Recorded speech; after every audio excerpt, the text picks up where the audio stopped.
Problem number 2 from the 2025 AP Calc BC exam was a polar problem. It says curve C is defined by the polar equation r of theta, so 2 sine squared of theta on the interval 0 to pi. Curve C in the semicircle r equals 1/2 from 0 to pi are shown in the graph. Part A asks us to find the rate of change of r with respect to theta at the point on curve C where theta is equal to 1.3. Show the setup for your calculation. So the rate of change of r with respect to theta would simply be the derivative of r with respect to theta. So if I take the derivative of this polar curve with respect to theta, I'm in need of using a chain rule, right? Can think about re-expressing that exponent with a set of parentheses. So I'm multiplying by the exponent, subtracting 1 from it, copying the inner function, and then times the derivative of the inner function to finish that chain rule. Now I want to evaluate this at theta equals 1.3. So I could put 1.3 in place of these thetas. Calculator's in play, so if you evaluate that on the calculator, you get 1.031.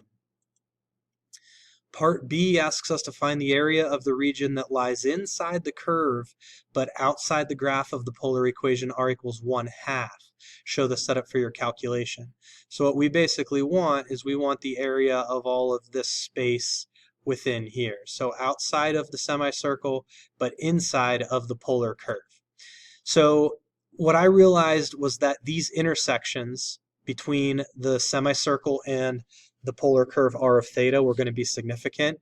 So I figured out when the curve intersected the circle. When does the curve have a radius of 1/2?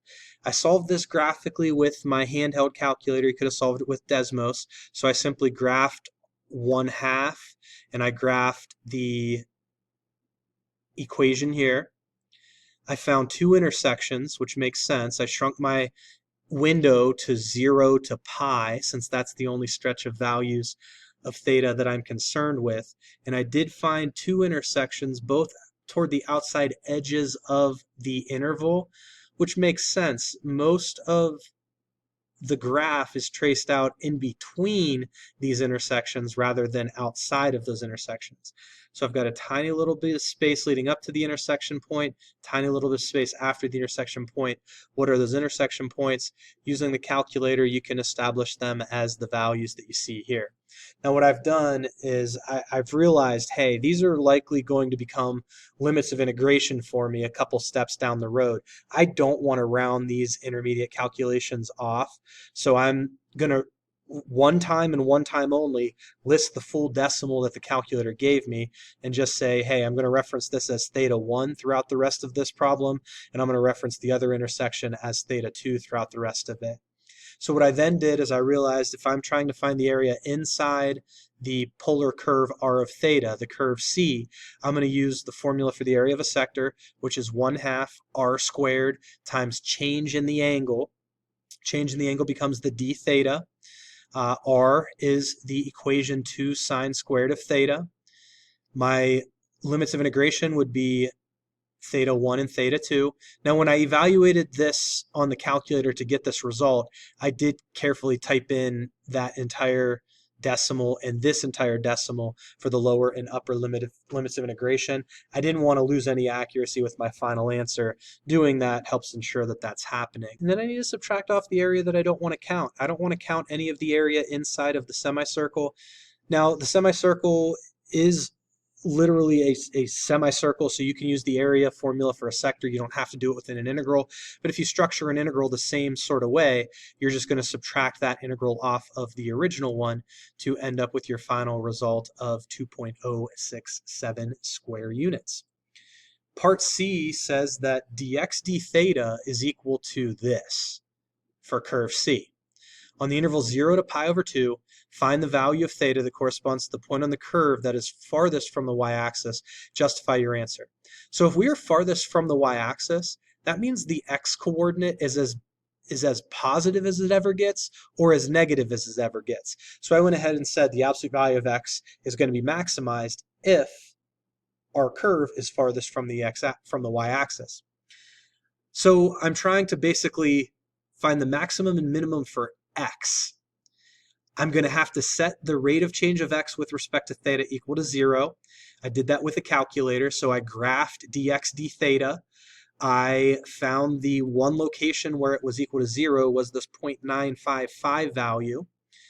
I realized that I had a closed interval 0 to pi over 2. So my maximum and minimum values for x are going to happen either at the endpoints of the interval or at that one critical number within it.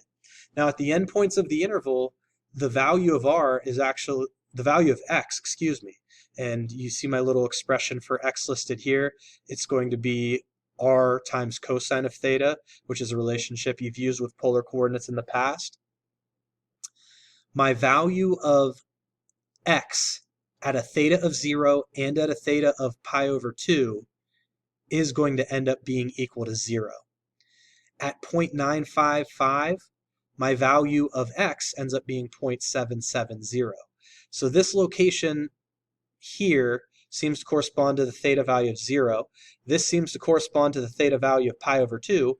And this location here seems to correspond to a goofy theta value, 0.955.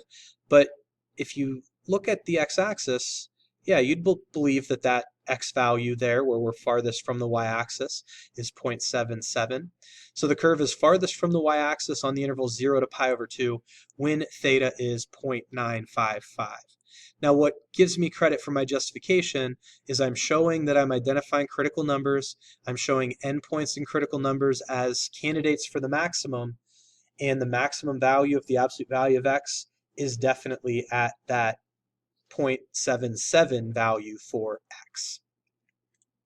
Last part of this problem says that a particle travels along the curve C so that d theta dt is equal to 15 for all times. Find the rate at which the particle's distance from the origin changes with respect to time when the particle is at the point where theta is equal to 1.3. Show the setup for your calculation.